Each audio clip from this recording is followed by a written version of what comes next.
From Daily Trust News Center, this is the News Hour.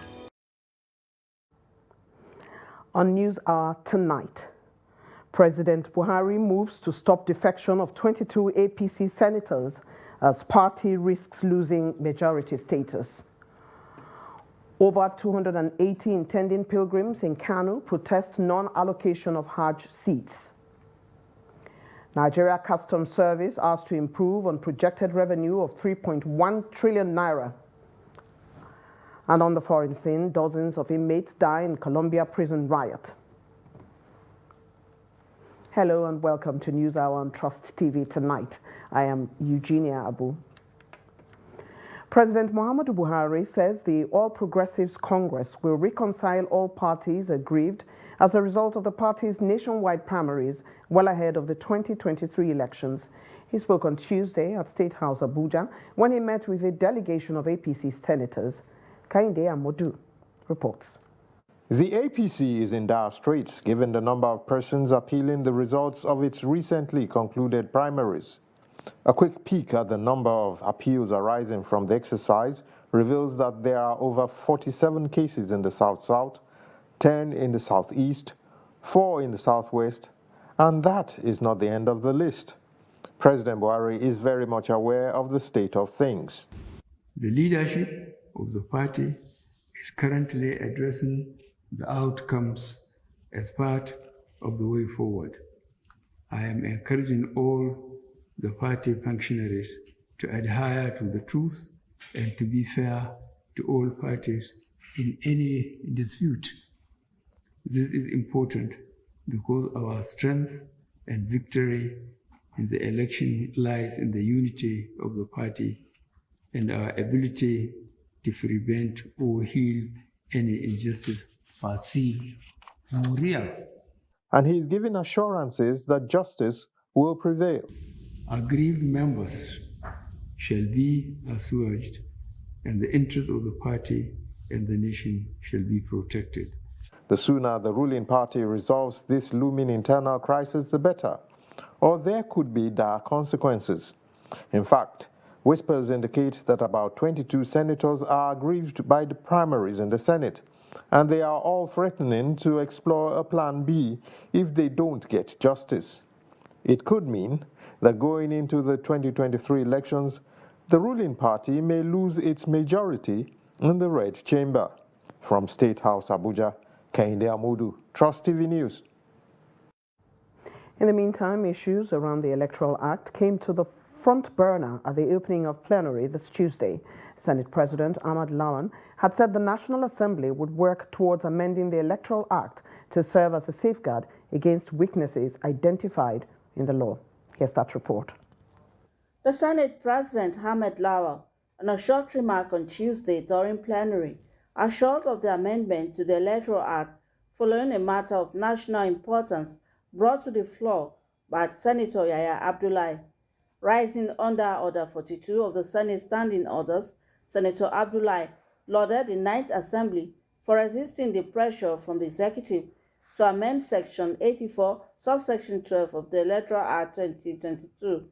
He also applauded the Supreme Court for the clarity in the verdict upholding the separation of powers principle entrenched in the 1999 Constitution. The Supreme Court verdict should be celebrated for two reasons. The first one is that it restored and anchors the power of making laws in the National Assembly. The second one is that it established a principle that once a president assents to a bill, he or she cannot appropriate and reprobate. He or she cannot go to the courts to amend or reject the bill in part or in whole. This is a major principle that has emerged from this particular judgment. Lawal, in his remarks, described the judgment by the Supreme Court on Section 84, subsection 12 of the Electoral Act as a landmark judgment that vindicates the National Assembly. The electoral processes and procedures in our country. So it's for us to ensure that where there are weaknesses, we try to come up with measures, amendments to deal with issues of weaknesses in the law. And I'm sure it will come full cycle by the time the 2023 general elections are held. The Apex Court had on Friday struck out a suit filed by President Muhammadu Buhari and his Attorney General Abubakar Malami to challenge the controversial Section 84, subsection 12 of the Electoral Act. Presidential candidate of the Labour Party and former governor of Anambra State, Peter Obi, says the easiest way to address the escalating insecurity in the country is to tackle the rampaging poverty through a productive economy. Obi, who made the remark while addressing some Labour leaders during a courtesy call at the Trade Union Congress office in Abuja, also said northern Nigeria hosts the nation's most critical asset. Trust TV's Shafiu Suleiman tells us more. Peter Obi was responding to inquiries about his perspectives on building a vibrant and productive economy that will guarantee jobs and tackle insecurity. Everybody says to you, what are you going to do about security? Of course, yes, there's insecurity in Nigeria. But you can go and look at what Brazil, Mexico, Colombia did to fight similar situation we had here. The more you pull people out of poverty, the more you reduce criminality. You can't throw people into poverty. I think you can go home and sleep. He harped on the need for Nigeria to focus on aggressive investment in its education system as a catalyst for youth empowerment and robust microeconomic development. The poor people in the north are suffering. The poor people in the east are suffering. The poor people in the west are suffering. Our greatest assets is in the north. The vast land that we have must be turned into an agricultural production site. Some Labour leaders who speak at the forum were optimistic that Nigerians will make the right choices at the forthcoming 2023 elections, which will in turn usher in credible leadership capable of taking the country out of the woods. We have suffered so terribly. So the working class people decided that instead of protesting on the street, instead of going on strike every now and then, and continue this lamentation, we said enough is enough. And every worker is very conscious of the fact that they have been marginalized for over the years, and this is a time for jubilee, our liberation. And we have a man who understands the sarcasticity and dynamic of what it takes to be poor, what it takes to be marginalized, what it takes to be stingy. I'm tired of going to the streets, mobilizing people to come and protest, to declare strike. I am tired already. I am tired of going for salary negotiation every time we want 50%. Why are we doing this? It's because the required amenities are not available in our country. I'm happy today that we are making history. Come 2023, Nigeria will be on the verge of production. Members of the Trade Union Congress and other support groups were at hand to receive the Labour Party presidential candidate. Shafiu Suleiman, Trust TV News, Abuja.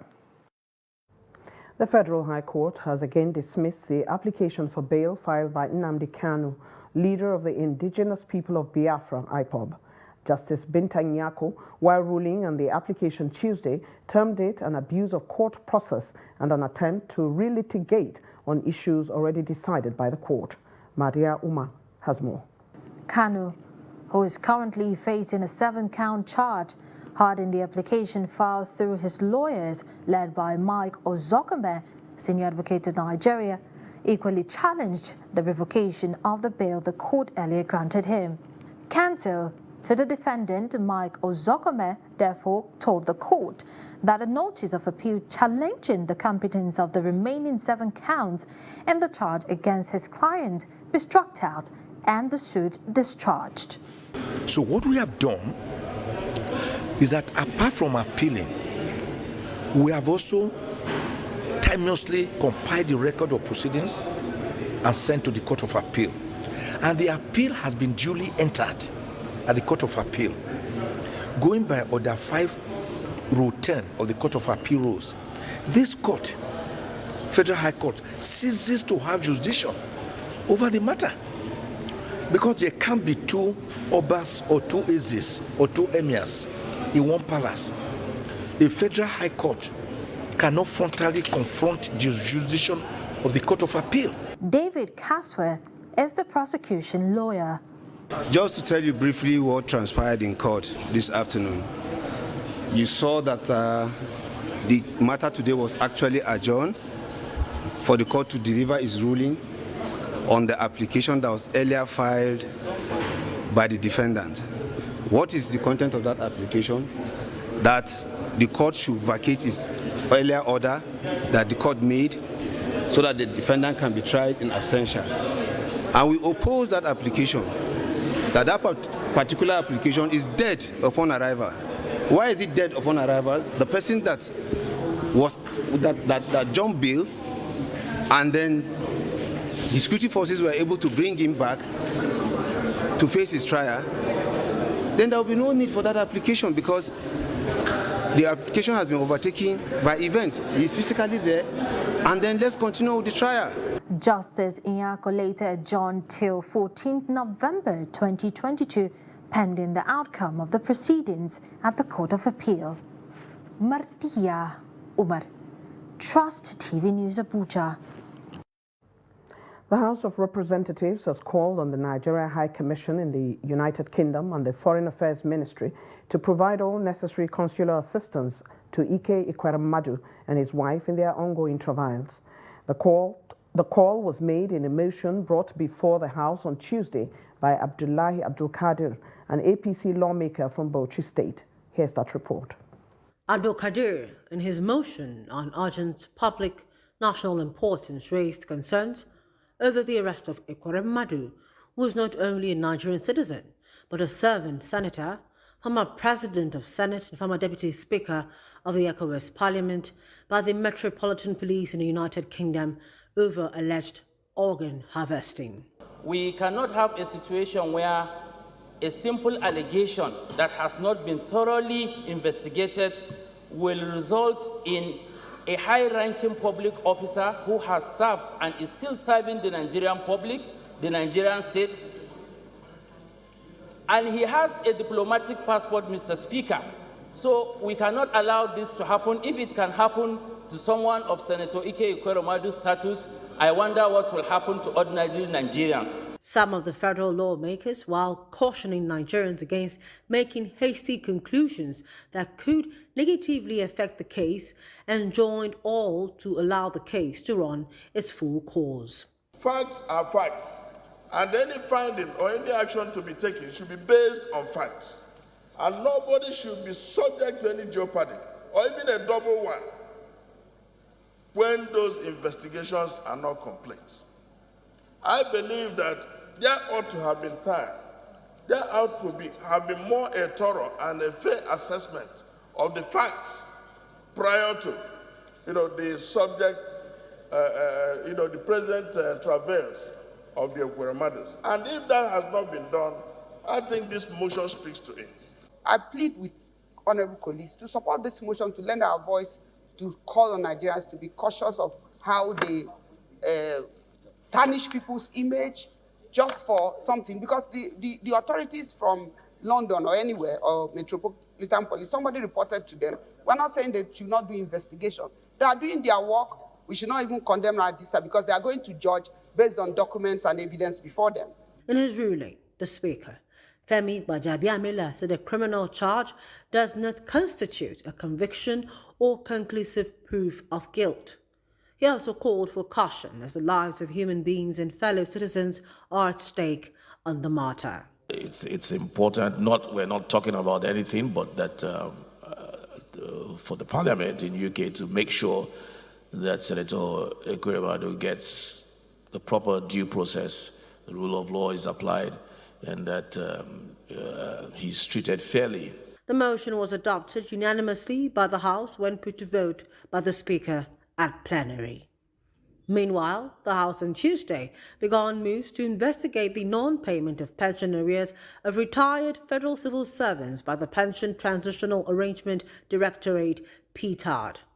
This followed a motion by a lawmaker representing Eson North-East, Eson South-East, Sejos Ogun, drawing the attention of his colleagues to the plight of retired federal civil servants. The lawmakers insist that the failure of PTAD to pay pensioners for the past 9 months due to technological glitches amounts to unacceptable gross incompetence on the part of the Directorate. The House immediately summoned the head of service of the Federation, Folashade Esson, acting Accountant General of the Federation, the DG, National Pension Commission, and the Executive Secretary of the Pension Transitional Arrangement Directorate, PTAD, to provide explanation for the non-payments of pensions and gratuities. The House is informed that the pensioners under the Defined Benefit Scheme of the Pension Transitional Arrangement Directorate, PTAD, are reportedly owed monthly pensions and gratuities for a cumulative period of 9 months. The House is disturbed by the claim that the failure of the Pension Transitional Arrangement Directorate, PTAD, to pay pensioners under the Defined Benefit Scheme for the said period of 9 months. The Sultan of Sokoto and President General, Nigeria's Supreme Council for Islamic Affairs, NSCDC, Sa'ad Abubakar, has directed the Muslim ummah to look out for the new moon of Dhul Hijjah as from Wednesday. Abubakar said this in a statement in Sokoto on Tuesday, signed by Chairman Advisory Committee on Religious Affairs, Sultanate Council, Sokoto, Professor Sambo Junaidu. The Sultan prayed Allah to assist the Muslim ummah in the discharge of its religious duties. Dhul Hijjah is the 12th and the last month in the Islamic calendar in which the holy pilgrimage Hajj takes place, as well as a festival of sacrifice. Hundreds of intending pilgrims in Kano are protesting non-allocation of Hajj slots despite making full payments for the pilgrimage. Kano State Pilgrims Welfare Board confirms that the board is still waiting for allocation of Hajj seats from the National Hajj Commission, NACON. Correspondent Idris Jibrin reports that the protesters expressed shock over non-allocation of Hajj slots despite making full payments. Here's that report. These are 280 intending pilgrims under the Hajj savings schemes, which they paid their money to Jaiz Bank in Kano. But few days to go, there seems to be no future for them, and the explanation seems unsatisfactory. According to these people, Jaiz Bank has debited their account, which they sent to both National Hajj Commission and Kano State Pilgrims Welfare Board. But the board is giving them no assurance of going to the Holy Land. You see, Kano Pilgrim Board has collected all our traveling documents, but now they are telling us that there is no allocation of seats. That is why we came to Jaiz to seek for answers, because we were debited since last week. They took 401,000 naira to Kano Pilgrims Welfare Board and 2,050,000 naira to National Hajj Commission, but yet they are still telling us that there is no seat allocation to us. Meanwhile, the Kano State Pilgrims Welfare Board says so far there is no allocation from National Hajj Commission in the name of those pilgrims of the Hajj saving schemes from Jaiz Bank, but the board is hoping to get some anytime soon. When the issue of Hajj savings scheme came up, I visited the National Hajj Commission more than 10 times to explain the lack of seat allocation for Kano, hoping that it will improve. Myself and the governor himself were promised repeatedly by the commission, yet there are no allocation coming to us. So these people, we are only hoping that this allocation will come so that we will include them. But honestly, it's getting late.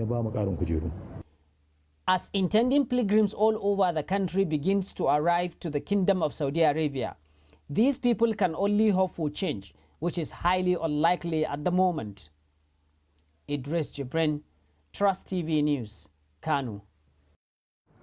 We'll return to the judiciary now, where the National Industrial Court has fixed July 15th to deliver judgment in a suit by a senior lawyer seeking an increment in the salaries of judges in Nigeria. Trust TV's My Dear Umar reports that Justice Osatohanwen Obaseki Osage gave the date amidst the call for improved welfare for judges after all parties argued and adopted their briefs on Tuesday. Here's that report.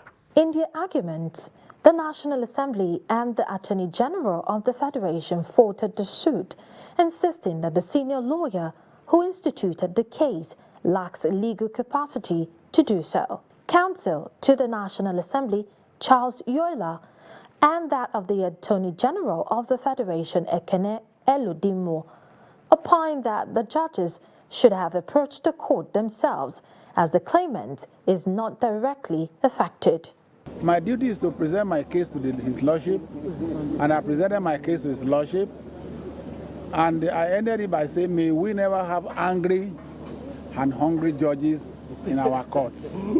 Because when you deny them their rights, when you oppress them, when you do use your executive power to oppress judicial officers, you won't get the best from them.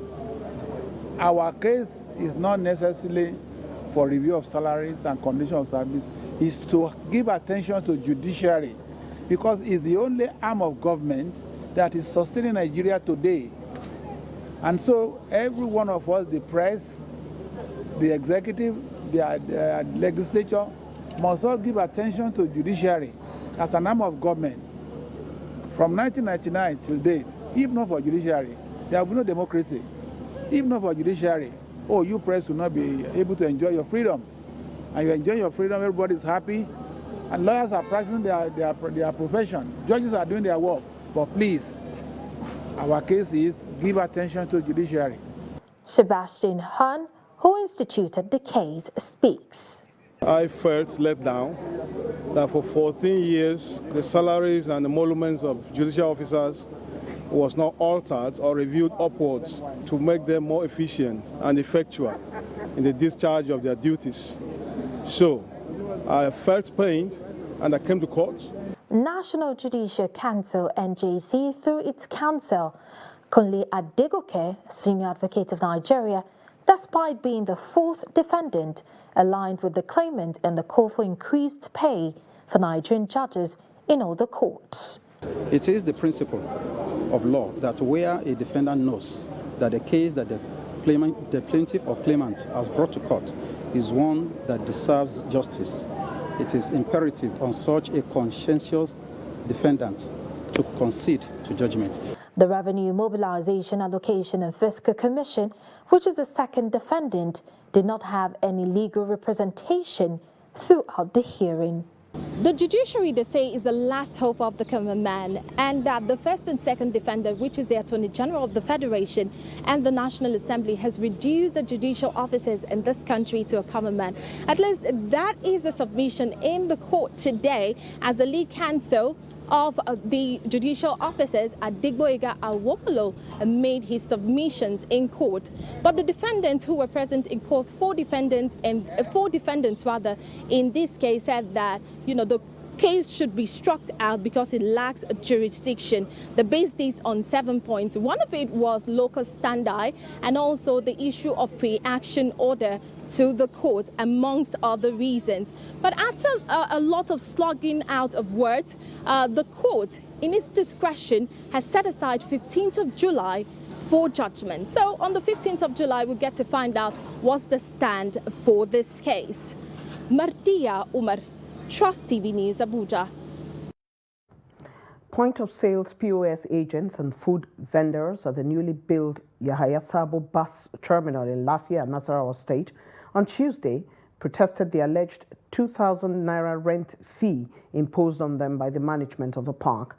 The protest, which started at about 8:45 in the morning, lasted for hours. Here's that report. Some travelers who came to the park to board vehicles to their various destinations were stranded as a result of the protest. One of the entrances to the gates was partially barricaded, a situation that forced some drivers to park their cars outside the park as onlookers, Okada riders and some commuters trooped in to catch a glimpse of the protest. The protesters were seen carrying leaves and chanting, "We no gree. We don't have enough money to pay for this huge amount," amongst others. In an interview, the chairman, POS operators in the park, Williams Kashere, said they were protesting because the management of the park is forcing them to pay 2,000 naira per day. He, however, alleged that the management, after a meeting on Monday with its members, put a fine of 2,000 naira for each of them that operates without a shop in the park. Kashere appealed to the state government to, as a matter of urgency, come to their aid to avoid future occurrences. Based on what is happening, the traders here are demonstrating, and you want to know why they are demonstrating. And I just want to give you a brief about what has happened. For about a month now, they were brought in here and they just came in. We understand the fact that they are from about 4 different motor parks. We've been trying to get their leaders so that we talk to them. From all indication, they don't even have leaders for all their organizations here. Now, we understand that this place is rowdy. There are too many people here. And we want to organize this place so that it will be a decent place for people to live in. Now, in front of this terminal, everybody sells things there. They put shops, they put umbrellas and all sorts of things. We agreed that, okay, we are going to designate a place at the back of the terminal. They should all move to the back where they have been designated to go to. They refuse. To go to that place, they refuse. So we decided to say, okay, the way to move these people out is to slam people with fines who defer our orders. We came to them. Yesterday, I went around myself to every of those people that were staying in those places that we asked them to move. And we told them, if you decide to stay here from today, you are going to pay 2,000 naira daily for remaining here.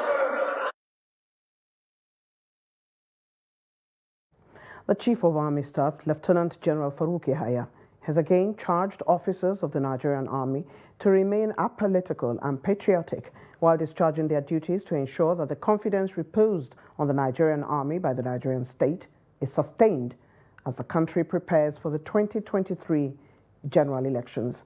Farouk, who was represented by the General Officer Commanding 2 Division, Major General Gold Chibusi, disclosed this in Ilorin, the Kwara State capital, during the combined first and second quarter Nigerian Army Education Corps Conference.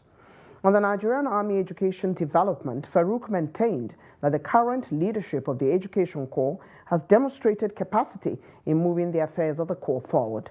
The Commander, Nigerian Army Education Corps, Major General Muhammad Augi, noted that the conference was designed to assess the security challenges facing the country and to map out modalities to ensure that the Nigerian Army, through the Education Corps, continues to contribute positively to nation building. And remain resolute in discharging her constitutional roles as enshrined in the 1999 Constitution of the Federal Republic of Nigeria. Thus, providing support and aid to civil authority remains a constitutional imperative. The Nigerian Army Education Corps must therefore employ its resources, especially the skills and competencies of its manpower, to conduct non-kinetic operations in pursuit of national security objectives. The establishment of the Education Corps was a deliberate attempt by the NA not only to sustain the literacy programs initiated during the West African Frontier Force, but also facilitate research and development. The development of technologies among armies of the world today have challenged the Nigerian Army towards indigenous initiatives, which can only be achieved through research and development. The 21st Nigeria has therefore saddled the Nigerian Army Education Corps with the more statutory responsibilities beyond its traditional roles. Although the traditional roles cannot be jettisoned, it is high time we as a Corps visibly display our relevance in support of the NE and national development.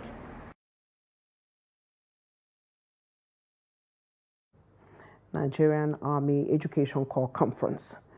Zamfara State Governor Bello Mohammed has clarified that the decision of his administration to mobilize people to acquire firearms is for them to complement the efforts of the security forces in the ongoing war against terrorists. He made the clarification while inaugurating 4 special committees at the Government House, Gusau, the state capital. He charged them with ensuring the implementation of security measures being taken to tackle the upsurge of banditry in the state. Here's that report. The governor stated that in recent weeks, terrorists have attacked parts of the state, especially Bukuyum, Gusau, and Gumi local government areas. The governor reiterated that his administration will continue to explore avenues to crush the lingering security challenges and the inhuman aggression residents of the state are suffering due to attacks, while noting that the state government is aware of the efforts of the security forces in tackling prevailing insecurity. He, however, said their efforts are hampered by a lack of modern hardware and adequate manpower, hence the need for people to procure weapons to defend themselves against the terrorists. Suffering almost daily from inhuman aggression from the bandits to acquire firearms to defend their communities. I would like to remind us that self-defense is a natural instinct and has always been part of human survival strategy. And those entrusted with the safety of lives and property of our people will do everything possible to uphold this responsibility within the ambit of the law.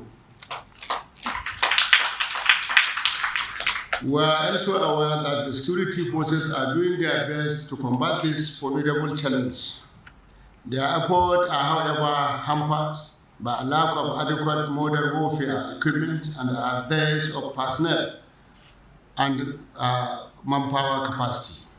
The chairman of the Special Committee on Prosecution of Banditry-related Activities, Abdullahi Shinkafi, warned criminal elements to distance themselves from Zamfara State, as it is time to deal decisively with anyone found culpable, no matter how highly placed he or she may be in the society.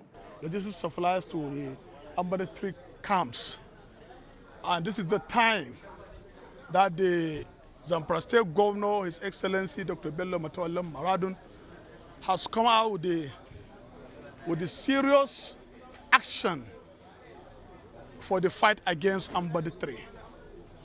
There is no mercy for the massless.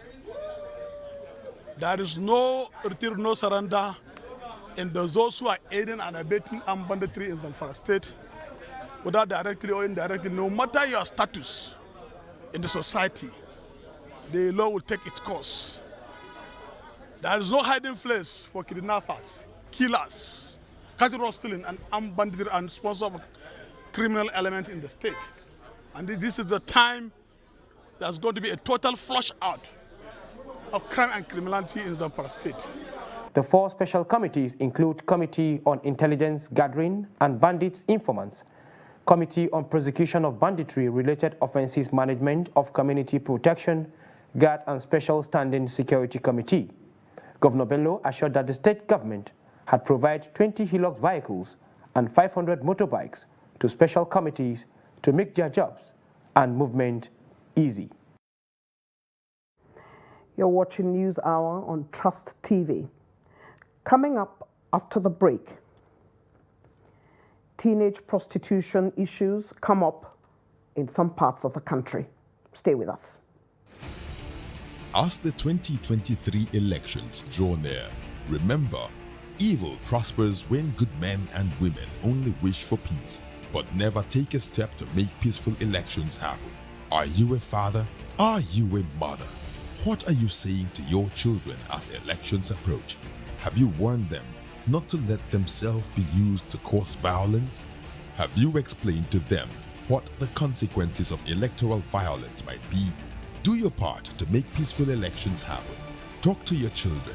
Protect them from unscrupulous politicians who want to put them in harm's way, while their own children are comfortable at home, within and outside the country. Let's join hands to make 2023 elections peaceful. This message is from the National Orientation Agency, NOAA.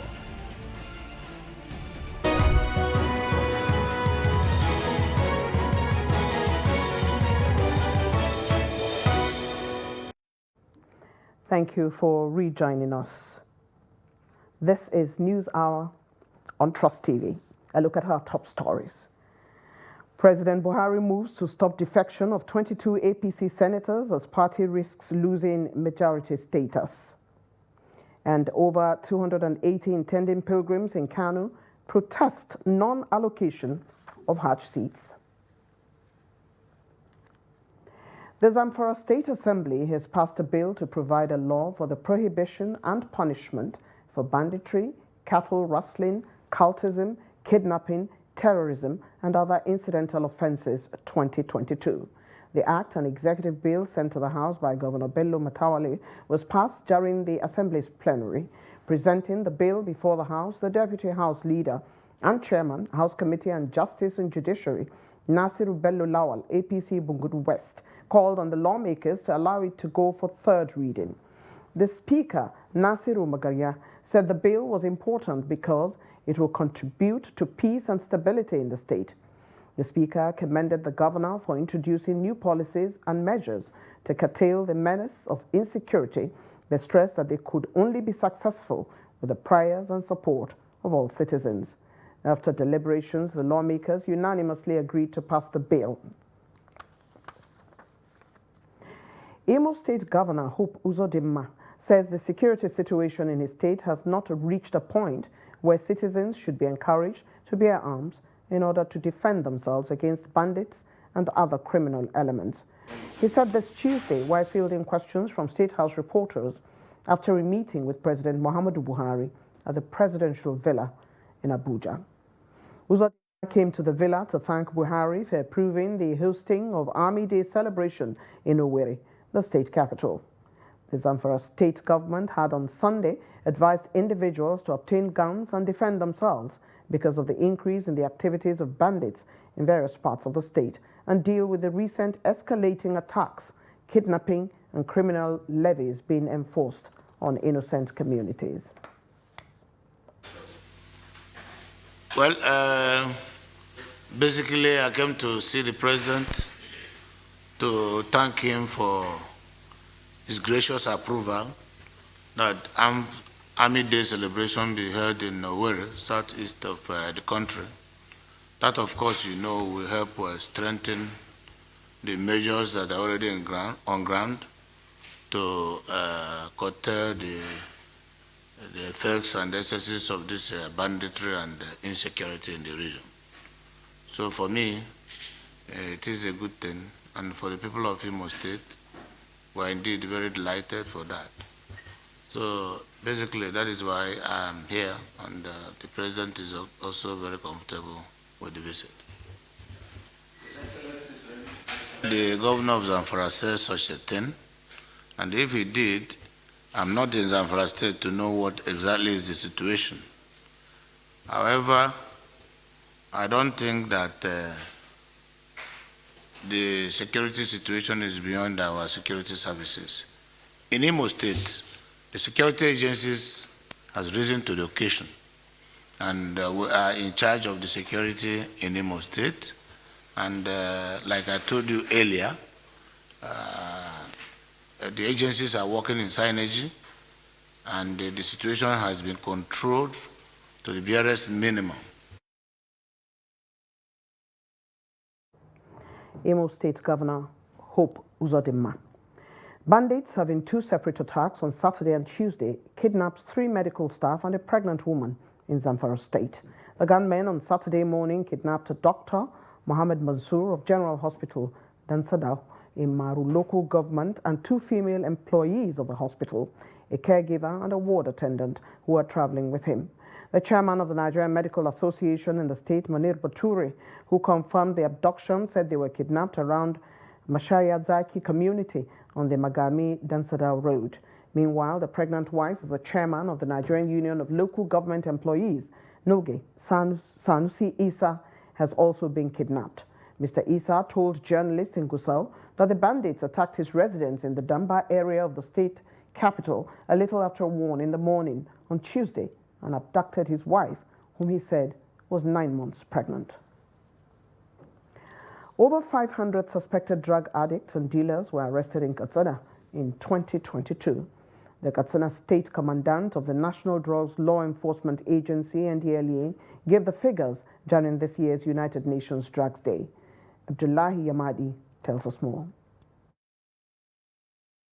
The Anti-Drugs Agency in Katsina has also made some significant seizures of drugs and other harmful substances to curtail its abuse. It is alarming that 1,310.3184 kilograms of drugs were seized, out of which 1,294.131 kilograms was cannabis sativa. The Anti-Drugs Agency succeeded in confiscating 16.1874 kilograms of psychotropic substances and 105 liters of codeine. This is a day set aside for us to review our efforts in drug war, strengthen our activities and cooperation in achieving a world free of drug abuse. While in the same vein, about 388 substance use dependency and persons and users has been cancelled and rehabilitated within the same period. Worried by the situation, the state government has inaugurated a drugs abuse control committee to intervene and reduce drugs abuse to the barest minimum. The government has also devised another means of checking the increasing spate of drugs abuse by partnering NGOs, human rights, and civil society organizations. Drug war was dangerous and was more dangerous than wars against insurgency and banditry because it targeted 3 generations for destruction: the past generation, the present, and the future. And as such, the 3 generations must buckle their armor to fight drug abuse and illicit drug use. Other stakeholders are looking at creating awareness among people, especially youth, religious and community-based organizations on the dangers of drug abuse. The department also over the years carries several sensitization lecture and enlightenment campaign, all with a view to ensuring that the proliferation of drug is brought to a halt. However, observers identify shortage of manpower, working gadgets, inadequate operational vehicles, and inadequate funding as some factors hindering the successful fight against drug abuse and illicit trafficking in Nigeria. Abdullahi Ismayamadi, Trust Television News, Katsina. Nigeria's main opposition, People's Democratic Party, PDP, will actively participate in the presidential and governorship election debates being organized by Media Trust Limited, owners of Daily Trust, Trust TV, and Aminia. The endorsement is given by the acting national chairman of the party, Ambassador Umar Damagun, who led other NWC members to receive the election debate organizing committee on a courtesy call at Wadata House. Trust TV's Shafiu Suleiman now reports. It was a frank and friendly interface between the National Working Committee of the PDP and the Media Trust Election Debate Committee. Dr. Suleiman is the chairman of the company's editorial board and the Election Debate Committee. He explains the rationale and objectives behind the initiative. At Media Trust, we do what we now call multimedia, multi-platform journalism. You can see we have representation from TV, newspaper, digital, and also radio. So it is this multi-platform journalism and the kind of broader responsibilities that it entails that lead us to the idea of thinking, of planning, and hosting debates in the Nigeria 2023 elections. We're looking to have these debates because first, we believe that it will help to promote voter education. It will help to mobilize voters, especially at a time in which during Nigerian elections, many voters tend to not come out to vote. The acting chairman of the PDP, Ambassador Damagun, says the idea is apt and imperative. He, however, suggested interaction between the candidates and the electorates to make the debate more robust and enriching. That idea of debate is very, very important because it will determine the best to come out and lead. And I also agree with you to go even into the Hausa aspect of the debate because Kano is one of the populous country. I noticed you have not put Lagos as part of your district. You should think about also putting Lagos because if you are doing this to ginger people to make a decision, I think you should target states with population.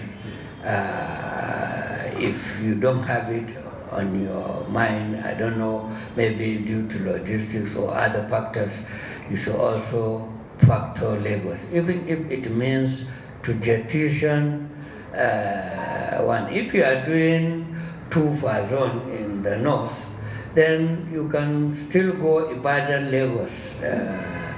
The most important thing is that we are here and will be part of that debate, but with certain modification. Essences are not far-fetched.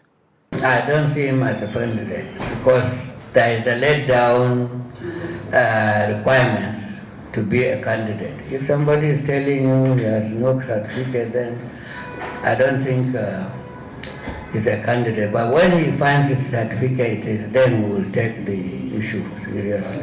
I have a lot of respect for Olusegun Obasanjo, being my former boss.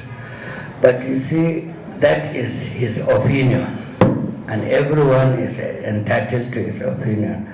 You see, sometimes old age is also a problem, it's a challenge. So I cannot see somebody who has served as an advisor under our own candidate, who was the vice president then, who has done so much, and now to turn back. And maybe, I don't want to say it, the dementia has set in. I'm sorry. The Nigeria Security and Civil Defense Corps, NSCDC, Gombe State Command has paraded 20 girls and 14 men over alleged involvement in prostitution. The State Commandant, NSCDC, Waziri Babagoni, said about 10 hotels suspected to be brothels where underage girls were lured into prostitution were shut down. Ibrahim Ismail now reports. The NSCDC command said most of the underage girls ran away from home in search of something better, but unfortunately, they usually end up with notorious people who take advantage of the girls by exploiting and indulging them in illicit activities under the pretext of drama shows. The man of the day, as you know, you don't stop them. You tell them to produce their licenses, but when they produce their license and registration with the CAC, it was a business premises, trading and merchandise. And with that license, now they are operating as a hotel and as a playground for ladies who are being brought across all the country. They are from Adamawa, from Borno, from Jos, and then from Taraba. Most of them are from the northeast. It's a very serious, security threat, and these are the, incidences that gives, robbery, kidnapping, and even cultism. At the end you cannot know them. They will come to lure ladies, these small girls. At the end of the day, in cultism, they took them and then killed them. And these are, these things. Some of them are robbers. You cannot know them. And robbers can hide in the pretext of that play and then hotel. So they will do all possible best, in order to, do crime. Some of the girls who speak to Trust TV said they feel violated and exploited. Without the consent of my parents, they don't know I am here in Gombe and into this. It is true we are into prostitution. They spray money to us at the club. We can decide to follow the person to a hotel room. So used to follow my boyfriend who feeds me. No one I gave up.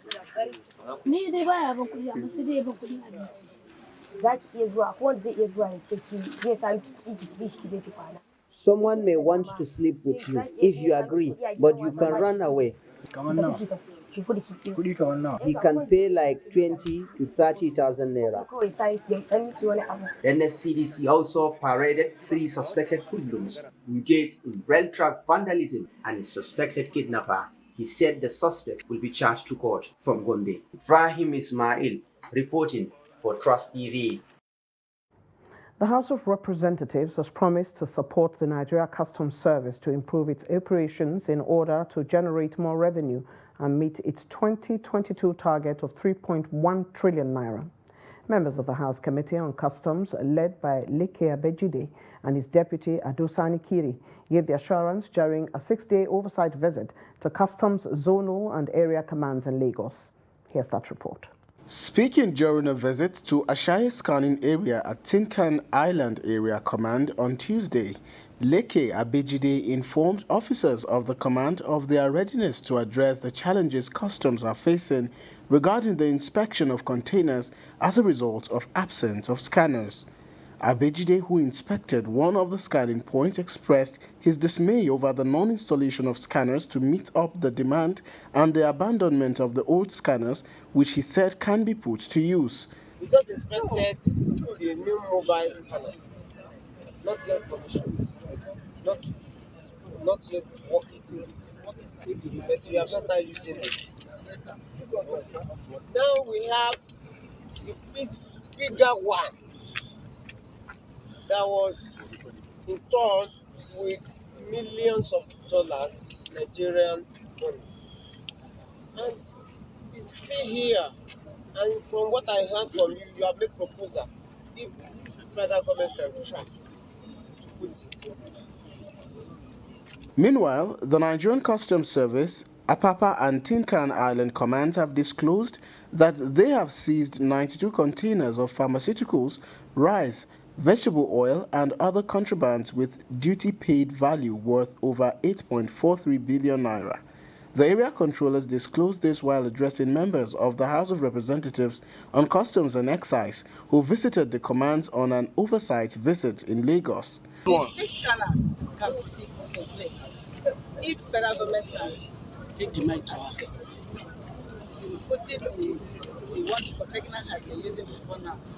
If they can put more effort to put it right for us to make use of it, we are good to go, and it will serve us. On his part, the controller Tinkan Island Area Controller AAS Oloyede, represented by Deputy Controller Administration Hassan Kida, while addressing members of the committee on Tuesday, said the 17 containers seized contain vehicles, used tires, ladies' shoes and other prohibited items with a DPV of 42.78 million naira. He said the command had collected 266.294 billion naira as revenue between January to June 28, 2022, despite challenges and reduced import and cargo handling. And on the foreign scene, at least 49 inmates have died and dozens were injured during a riot in a prison in the southwestern Colombian city of Tuluá. A spokesperson for the National Penitentiary and Prison Institute confirmed the death toll of what they described as an attempted prison escape, adding that the figure was preliminary and may change. Outgoing president of Colombia, who is on a visit to Portugal, said the incident would be investigated.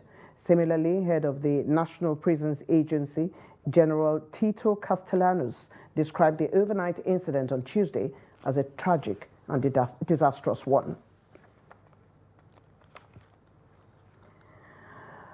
We will now join Adeni Ajishafe for other sports news. Here is Adeni. The federal government, through the Federal Ministry of Youth and Sport Development, has hosted winners of the West African Football Union Under-17 Championship, the Golden Eagles of Nigeria, at the VIP lounge of MK Abiola Stadium after conquering West Africa by winning all their 4 matches and also qualify for Africa Under-17 Championship slated for Algeria. While welcoming the Under-17 team, Minister of Youth and Sport Development Sunday Dare congratulated them for winning the WAFU B Championship in the most spectacular way. So let me once again congratulate their Golden Eaglets for doing the nation proud in Cape Coast, Ghana, winning the WAFU B on the 17 tournament is praiseworthy on its own. But also you did it so convincingly in Ghana. And that makes it more soul-lifting and very heartwarming. On behalf of the President of the Federal Republic of Nigeria, who loves football dearly, and on behalf of the Nigerian people, especially the football-loving and fanatical fans, I want to specially commend the Golden Eagle players as a team and individually. Despite the limited time for preparation, the coach Nduka Bade-led technical team won the Wafubi competition, beating Ghana, the host nation, 4-2, Togo 3-1, and Cote d'Ivoire 3-1 to qualify for final, where they defeated young Etalons of Burkina Faso 2-1 in the finals, scoring 12 goals and conceding 5. Coach Ugbado says this is the beginning of what to expect in future, as early preparation will take the team to greater heights. Our aims and objective at the beginning was to achieve these short-term goals by ensuring that we give to these young guys those information that is necessary, scientifically that is necessary to control the game and control the outcome as well. You can see in some of the matches, the countries that came against us controlled the game, but we controlled the outcome. Nigeria's Emmanuel Michael, Abubakar Abdullahi Idris, Richard Odo, Jeremiah Olaleke and Yahaya Lawal made Wafubi under 17 best 11 team, while Coach Ubade was voted coach of the tournament. The Eagles will be hoping to make the semi-finals to qualify for the World Cup and also lift African under 17 title for third time. The Eagles have won the World Cup 5 times. That's Sport News. I am Adeni Ajishafe. Sharing news from the Golden Eaglets. With this, we have come to the end of News Hour on Trust TV. For more news, connect with us across all our social media platforms. I'm Eugenia, but we thank you for watching.